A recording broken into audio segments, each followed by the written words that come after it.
Well, hi there, food friends. It's Kevin, Hey Kevin, and hey food friends, I'm Ralph. I'm behind the camera. and welcome to Cavalcade of Food. And today, Ralph, we are doing another great Middle Eastern Middle dish. Eastern Lebanese dip called hummus.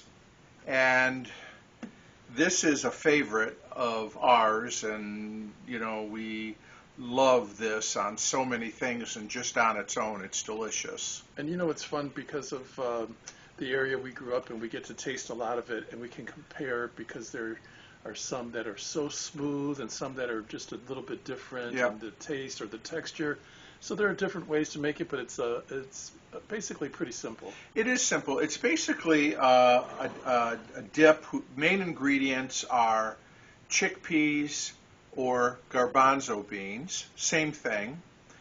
Chichi beans is another name for them.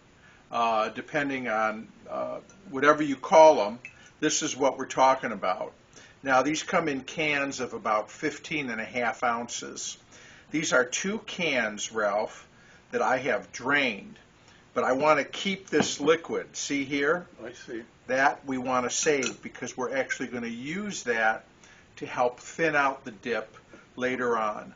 I also love making hummus. You know why? Because it's a chance to use one of my vintage food processors.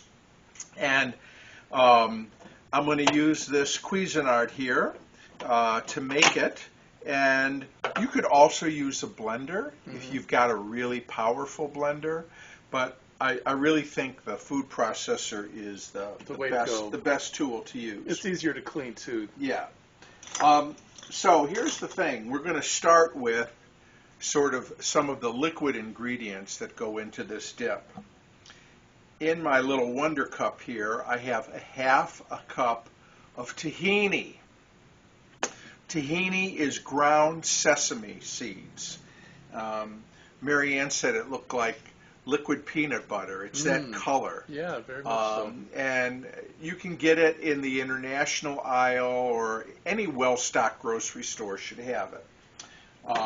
So we're going to start, and we're going to put in this half a cup of tahini into our food processor.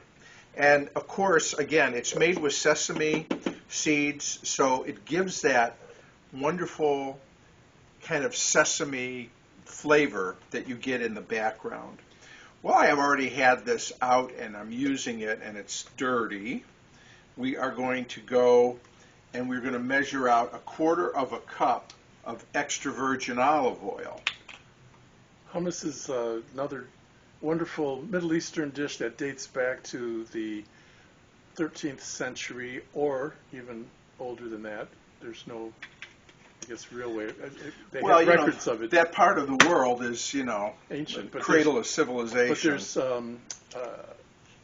no way to verify exactly when it started being made, but there are records of it from Egypt that date back to the 13th century. Yeah. And the name hummus the full name is hummus bi tahini, which means chickpeas with tahini, which, as Kevin said, tahini is sesame paste, and hummus is chickpeas. There you go. So I put in 1/4 cup of extra virgin olive oil. Ralph, this is 1/4 of a cup of lemon juice. Fresh squeezed is best here. Okay? So what we're going to do is we've got our liquid ingredients in, and we are going to mix those around.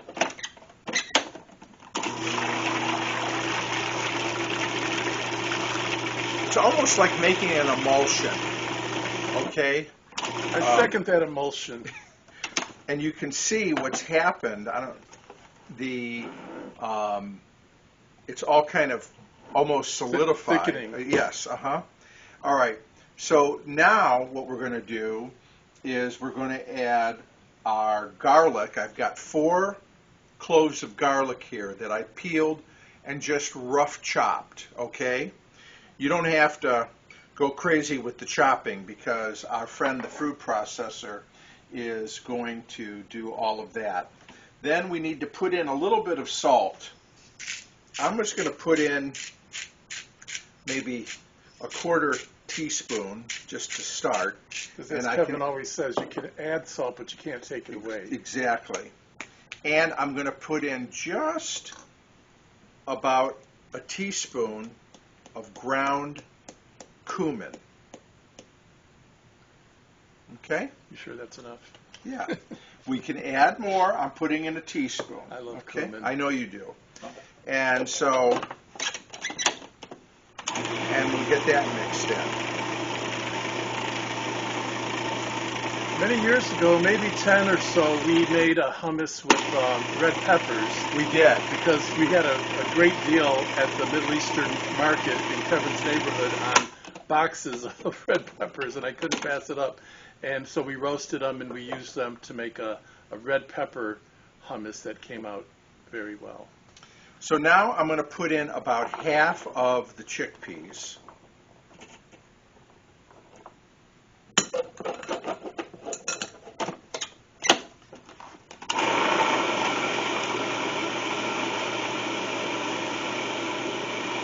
Again, let the food processor do the work.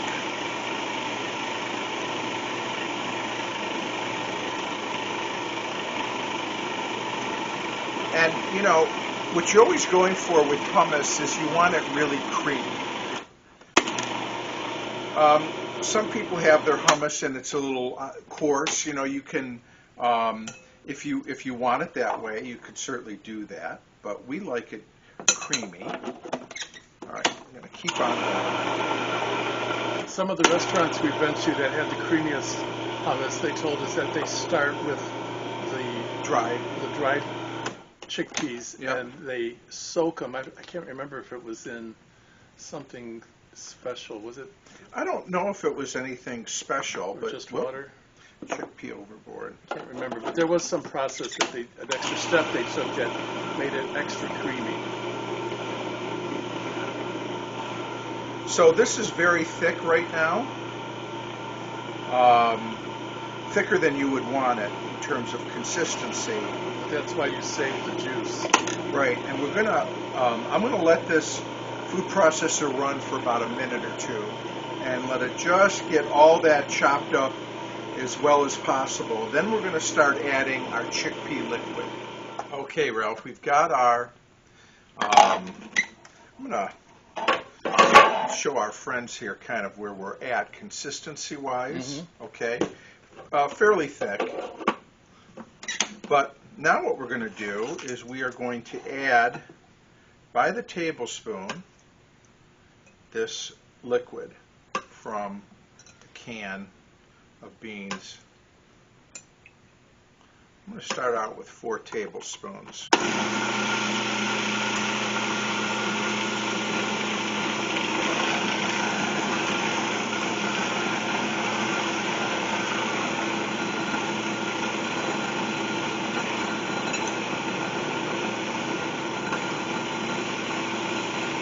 Keep going.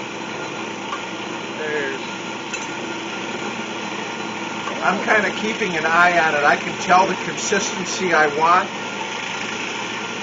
Make it, so I'm already at like 8 tablespoons of this. And I might put in up to 10.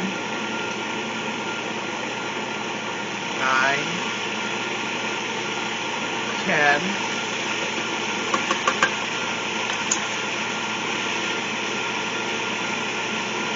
And now it's good and thin. Again, we're going for creamy, so we're also, I'm going to get a spoon because we need to do a tasting. So as an example, you know, we've had a lot of hummus over the years. Some of it has more lemon in it. Some of it has more tahini. Some of it has more cumin, like Ralph likes. Did you put the olive oil in? I did put the olive oil in already. You could thin it with the olive oil also. It's getting there? Yep. Or is it there? It's getting there. Oh, the garlic. I'm not putting in any more lemon. I'm going to put in maybe a pinch of salt, and we'll put in a pinch more of cumin, and I'm going to put in a bit more of the juice. Yes, a bit more of the juice.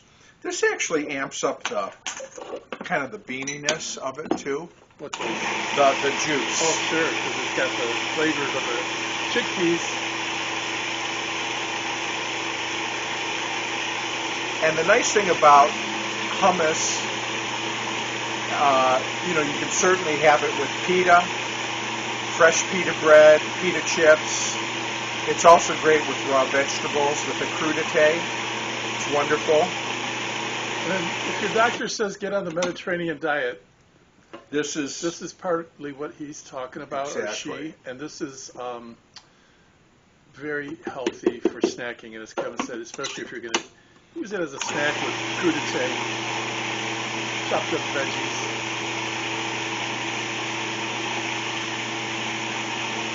I would like to say that hummus is also one of those dishes I find that the longer it sits, the more flavor is developed. You're absolutely right on that. This is something that you would make if you were having it later in the day. You'd want to make in the morning or even the day before, let it sit in the fridge. Let those flavors really come together.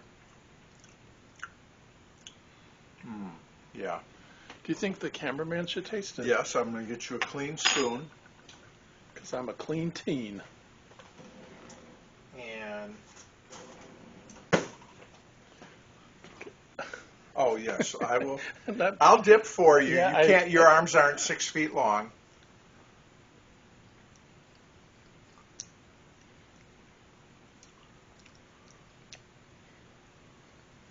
What do you think?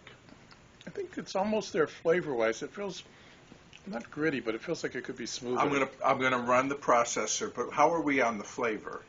It's very good. Definitely getting the lemon and the garlic. You getting enough of the cumin? No, not for me. And maybe a pinch more salt. Okay, I agree with you with the salt. I'm not really tasting the cumin, so I know my sister used to always say, if you can taste the cumin, it's too much. It's too much. All right, so, I put another maybe a quarter teaspoon. Right. And as you can see, Kevin is having fun, and we're having fun developing it to taste. So you to can our do that taste. To our taste. And if you're making it and you like it as the first try, that's fine. Yeah. But just keep tasting it till you get it to where you like it or you think your guests will like it. And one of the many things I love about our food friends, Ralph, is we have a lot who are experienced cooks. Mm-hmm. And so please let us know your secret hummus ingredient and how you like to prepare yours. I always love we have a combination of experienced cooks and people who novices. Yes, exactly, and it's nice. First timers and long timers. Yep. I'm going to let this run for a couple of minutes because again we want it nice and creamy, and we'll come on back for a final tasting. We are there. So I added another couple tablespoons of olive oil, and I let it process for about 3 minutes. And it is smooth and creamy and delicious.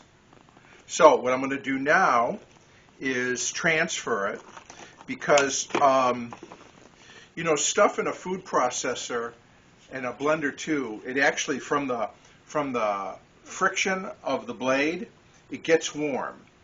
And hummus should be served either room temperature or cool. And I'm going to put it in a serving bowl. These are best served.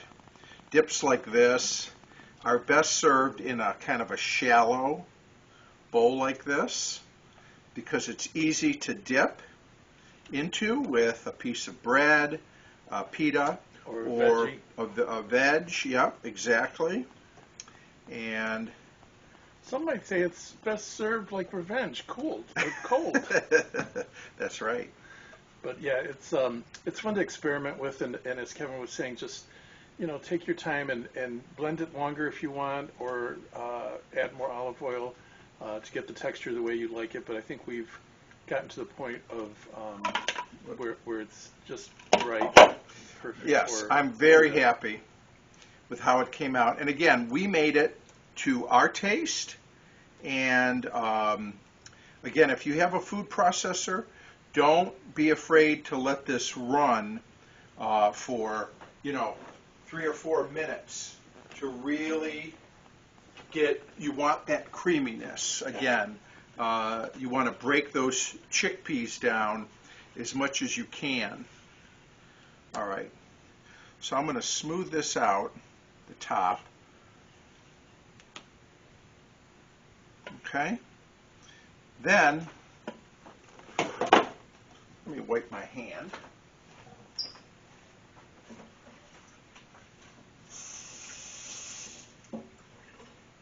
Here's how I like to garnish it. So I held back a couple of chickpeas from the can. So I like to put those right in the middle. Then I take some paprika and do that a nice sprinkle on the top. Looks nice. Then we take some extra virgin olive oil and just drizzle a little of that on top. How's that? Looks wonderful. That, my friends, is our homemade hummus. Let me see if I can zoom in a little bit more. Sure looks good. Okay, let me get some pita bread and we'll give it the old taste of taste. Yeah, let's dig in. So, we've got I got some nice pita breads here, nice and fresh. Some whole wheat and some white pita.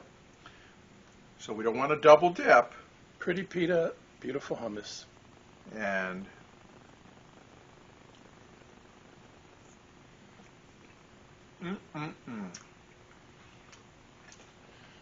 There goes the head dance. the garlic, just right in my book. Not overpowering. You get that lemon. Like a citrusiness, Yes. more than a bitter, brightness. Yes. more than a sourness. You get a brightness. You get the lemon, and then of course you get the tahini, that sesame flavor. Delicious, absolutely. And let me tear one off here. You got it there, Mr. Man? Got it. Wow. That's a good batch of hummus. It is. So, great snack. Really, I love hummus, especially in the summertime. We're going to put this in the fridge, though, and chill it. We're having a little get-together later. Perfect to put out with a nice basket of pita bread, some raw vegetables. And it's just light, and it's just a wonderful appetizer. But you could also put this on a sandwich as a spread, right, with other things. And it's just a great, like you said, Ralph, Mediterranean diet. Very healthy snack. A healthy snack, and as Kevin said, it's cool in the summer because it's light. Yeah, light. So the recipe is below in the description. Ralph, do you know what the website is? Cavalcadeoffood.com. Thank you very much. And we'll thank our food friends for joining us. We hope everybody's having a great summer so far. Ralphie, thank you for working the camera. Thank you for having me. And we'll look forward to seeing everybody again real soon, right back here on Cavalcade of Food. Bye, everybody. Bye-bye.